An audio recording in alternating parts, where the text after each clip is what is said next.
संत शिरोमणि रविदास जयंती विशेष। संत रविदास को क्यों मिली संत शिरोमणि की उपाधि? भारत महान गुरुओं का देश है। यहाँ पर ऐसे ऐसे महान संत और गुरु हुए हैं जिन्होंने पूरे विश्व में सनातन धर्म और मानवता की मिसाल कायम की है। उसी में से एक संतों के शिरोमणि संत रविदास जी भी रहे हैं। उन्होंने ऊंच नीच, जात पात, अमीर गरीब का भेदभाव खत्म करते हुए समानता और समरसता का पथ प्रस्तुत किया था। आज उनकी जयंती है और इस मौके पर पूरा भारत उन्हें याद कर रहा है। जनपद प्रतापगढ़ में भी जगह जगह इस अवसर पर आयोजन हुए। प्रतापगढ़ जनपद की तहसील लालगंज का विद्यालय विद्या निकेतन परिसर में आज उनकी जयंती समारोह का आयोजन करके कुंभ में आए हुए श्रद्धालुओं के लिए व आगंतुकों के लिए सेवा भाव से नाश्ता की व्यवस्था करके निरंतर सेवा की गई और साथ ही संतों के जीवन पर प्रकाश डाला गया। गुरु रविदास जी मध्यकाल में एक भारतीय संत, कवि, सदगुरु थे। इन्हें संत शिरोमणि संत गुरु उपाधि दी गई। उन्होंने रविदासीय पंथ की स्थापना की और इनके रचे गए कुछ भजन सिख धर्म के पवित्र ग्रंथ गुरु ग्रंथ साहिब में शामिल हैं। उन्होंने जात पात का घोर खंडन किया और आत्मज्ञान का मार्ग दिखाया। संत रविदास जी का जन्म उत्तर प्रदेश के वाराणसी जिले के गोवर्धनपुर गांव में हुआ था। अखंडता में एकता की मिसाल पेश करने वाले संत शिरोमणि रविदास जी ने जो संदेश मानवता के लिए मानव को दिया, आज उस पथ पर चलकर निश्चित ही एक सभ्य, सम्मान और अखंड समाज का निर्माण किया जा सकता है। इस अवसर पर मौजूद रहे सुरेश कुमार सिंह प्रधानाचार्य ने अध्यक्षता की और संजीव तिवारी आयोजक रहे। विनोद कुमार मिश्रा सांसद, पूर्व प्रतिनिधि सुधीर तिवारी आजाद, एडवोकेट राम मोहन सिंह, जय कौशल जिला अध्यक्ष व्यापार मंच, शुभम सिंह भाजपा नेता, श्यामलाल कोरी, जगतपाल कोरी, सज्जन लाल गुप्ता, मोहम्मद अली, रमाशंकर तिवारी, राजू सिंह, अभय सिंह चौहान सहित बहुत सारे अतिथियों ने मंच पर अपना संबोधन दिया और जन कल्याण की बात कही। तो आइए जानते हैं क्या है उनकी जयंती पर आयोजकों का समाज कल्याण का संदेश। ब्यूरो हरिकेश चौरसिया के साथ।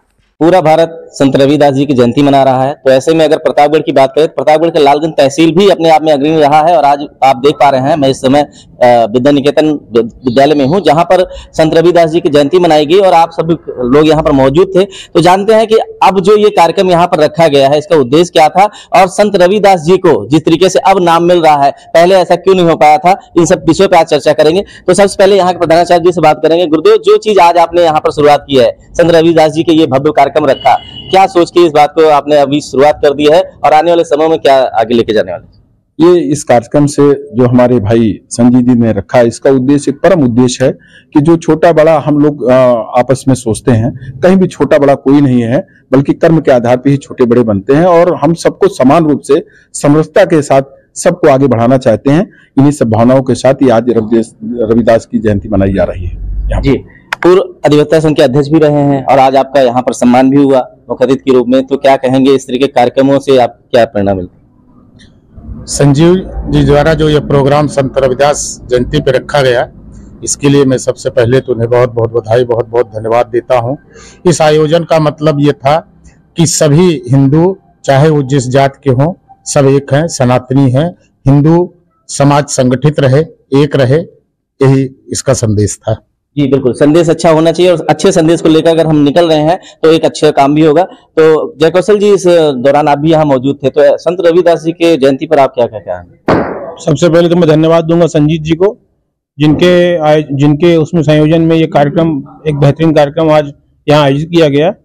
और सबसे बड़ी चीज, अगर हम संत रविदास जी के उस पर आगे चलना है हमको, तो हमें सामाजिक समरसता, आपसी भाईचारा और स्वच्छ मन लेकर आगे बढ़ना है और एक अच्छे समाज की स्थापना करनी है।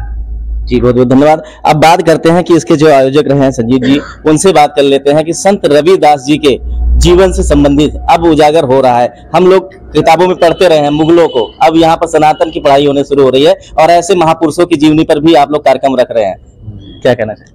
सबसे पहले सबको मैं माघी पूर्णिमा की, गंगा स्नान की सभी को शुभकामनाएं देता हूँ और संत शिरोमणि गुरु रविदास भगवान जी के चरणों में प्रणाम करता हूं। आज उनकी जयंती के शुभ अवसर पे मैं समाज को यही बताना चाहता हूं कि समाज छुआछूत, ऊंच नीच, जातिवाद, तेरा मेरा, इनका उनकी से परे हटके अपने मन के भाव को समझते हुए किसी के प्रति अपना समर्पण होना चाहिए, प्रेम होना चाहिए। आजकल 80 से 90% लोग 80 मान सकते हैं, अब 80% लोग बोलते कुछ है, करते कुछ है, होता कुछ है। तो मैं ये जयंती इसलिए मना रहा हूं कि जो अंदर से रहे वही बाहर से रहे, जो आप अंदर से वही बाहर से दिखो। यही जयंती मनाने का हमारा मेन मुख्य उद्देश्य था। संत शिरोमणि समाज को जगाने के लिए लास्ट में उन्होंने अपने प्राणों की आहुति दे दी। जब हमारे बीच के कोई बुद्धिजीवी गण, महाशय गण ने उनसे क्वेश्चन किया कि आप कैसे ब्रह्म हैं, क्योंकि उनको ब्रह्म मान लिया गया था, तो आप जनेऊ नहीं धारण किए हैं, तो उन्होंने उसी वक्त चक्कू से अपने सीने को चीरते हुए जनेऊ, सोने का जनेऊ निकालकर और साबित किया और ईश्वर से प्रार्थना किया कि ईश्वर मुझे उठा लीजिए, यहाँ मेरा कोई रहने की इच्छा नहीं है। क्योंकि मैं बता दिया हूं, जगा दिया हूं, समझा दिया हूं, लोगों को जगा रहा हूं। जागना उनका काम है। उन्हीं के जो बचे विचार जो छूटे हैं उन्हीं पे चलने का एक अल्प सा प्रयास किया जा रहा है, जिसमें हमारे बड़े भाइयों के रूप में ये सब इनका कार्य है। हम तो जरिया माध्यम है, हमको तो बुला के ला के खड़ा कर दिया गया। ये है विचार हमारे थे, हमने सबसे साझा किया कैसा ऐसा किया जाए। बाकी ये सब कार्य जितना हो रहा है, ये हमारे जितने सहयोगी गण हैं, जितने निर्बल असहाय सेवा समिति के परिवार हैं, हमारे गुरुजी के प्रबंधकीय परिवार के जितने हैं, जितने हमारे समाज के एक से बढ़ के एक तहसील के पूर्व अध्यक्ष रहे, तहसील परिवार, वकील परिवार, बुद्धिजीवी परिवार, श्रमिक परिवार, यहाँ सारा परिवार एक होके, जिनको हम आप वर्ण में बांट दिए, जात में बांट दिए, धर्म में बांट दिए, तो ये मैं सभी परिवार को एक करने का जो अल्प सा प्रयास कर रहा हूं। मेरा मुख्य उद्देश्य यही था संत रविदास जी की जयंती मनाने का। जी धन्यवाद जी। और जिस तरीके से आज ये उद्देश्य दिख रहा है, संत रविदास जी जो संत शिरोमणि क्यों हुए, जात पात ऊंच नीच से हटकर जब उन्होंने काम किया, समाज को जोड़ने का काम किया, तो वो आज संत कहलाए। और इसी प्रकार के उन्होंने एक संदेश भी दिया है कि कुछ भी ऊंच नीच जात पात नहीं है। अगर आप सच्चे मन से कोई भी ऐसा काम करते हैं जिसमें समाज का हित हो, तभी आप संत कहलाने योग्य है। और उस काम को कोई भी कर सकता है, वो चाहे नीच हो, चाहे ऊंच हो, चाहे पंडित हो, चाहे ब्राह्मण हो, चाहे किसी भी जाति वर्ग का हो। तो वो काम आज उन्होंने किया और उनकी जीवनी से शिक्षा लेनी चाहिए। और अगर ऐसे विद्यालयों में कार्यक्रम हो रहे हैं तो ये भी काबिल तारीफ है, जो कि आज पूरा देश समाज इसको जान रहा है। मेरे चैनल के माध्यम से बने रहेंगे तो ऐसी खबरों से रूबरू होते रहेंगे। कैमरामैन के साथ में हरकेश और